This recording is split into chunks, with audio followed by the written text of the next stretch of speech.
আমাদের আবেগ বলছে তো রোজ বিচার চাই, প্রত্যেকটা মানুষের আবেগ বলছে, কেউ ঝান্ডা নিয়ে কেউ ঝান্ডা ছাড়া, প্রত্যেকটা মানুষ বলছেন, নিরপেক্ষ মানুষ বলছেন, মায়েরা বোনেরা তারা রাত জাগছেন। কি জন্য বলছেন? তাদের আবেগ বলছে। আমরা এটাও জানি যে প্রথম 4 দিনে প্রত্যেকটা মানুষ বলছেন, জুনিয়র ডাক্তারেরা বলছেন, সিনিয়র ডাক্তারেরা বলছেন যে প্রমাণ লোপাট করা হয়েছে, একের পর এক মিথ্যে বয়ান দেওয়া হয়েছে।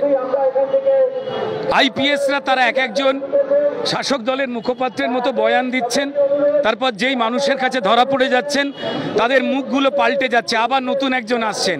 বাবা আর মা সব থেকে সত্যি কথাটা তো বলেন, তার বাবার মায়ের মতো যন্ত্রণা তো আর কেউ পাননি।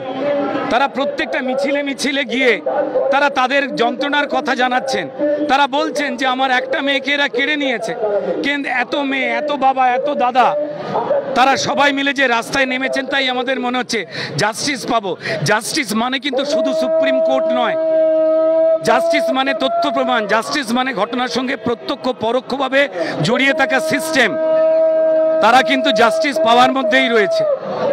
রাজ্য সরকার বলছেন উৎসবে ফিরতে, যেখানে সবের মিছিল হয়, রাজনৈতিকভাবে পুলিশকে ব্যবহার করে যারা নিরপেক্ষ আন্দোলনকারী, যারা গান গাইছেন, ছবি আঁকছেন, তাদেরকে খুনের ধারা দিয়ে দিচ্ছে পুলিশ। তারা সবের বানানটা তালবস্যা করে দিয়েছেন, সব।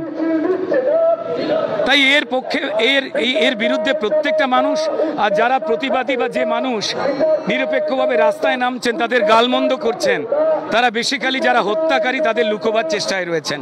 সত্যর জয় হবেই। আমাদের সুপ্রিম কোর্টে যে বিচার চলছে তার উপর সারা পৃথিবীর নজর, তাই সেখানে শুধুমাত্র কপিল সিব্বলদের কথা শোনা হচ্ছে বলে অনেকেই যে দুঃখ প্রকাশ করছেন, আমি তাঁদেরও বলবো আমাদের আরেকটু চোয়াল শক্ত করে সত্যের দিকে নজর রাখতে। কথা সবাই বলবেন, সত্য বেরিয়ে আসতে বাধ্য। যারা ভয় দেখাচ্ছেন আসলে তারা নিজেরাই ভয় পেয়েছেন। আমাদের বাংলাকে, বাঙালিকে, ভারতবর্ষকে এবং সনাতন হিন্দু ধর্মকে সারা বিশ্বে যিনি গর্বের সঙ্গে প্রতিষ্ঠা করেছিলেন এবং প্রচার করেছিলেন, আজকে সেই 11ই সেপ্টেম্বর 1893 সেই শিকাগো ধর্মশালায় যে কথাটা, অনেক কিছু কথাই তো বলে গেছিলেন আমাদের স্বামীজি, আমরা তার কতটুকু আর মেনে চলতে পারি।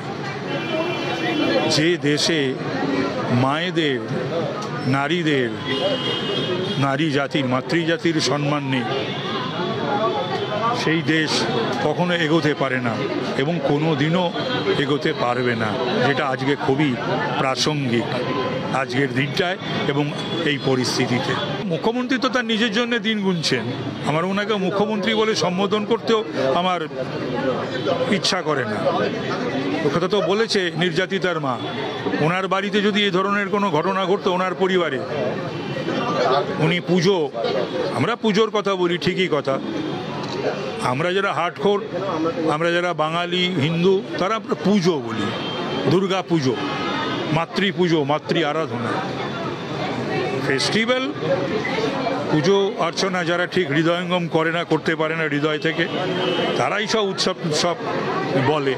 এবং উনি যে গুলিয়ে দেওয়ার এবং ভুলিয়ে দেওয়ার চেষ্টা করছেন, সেটা বোধহয় হবে না।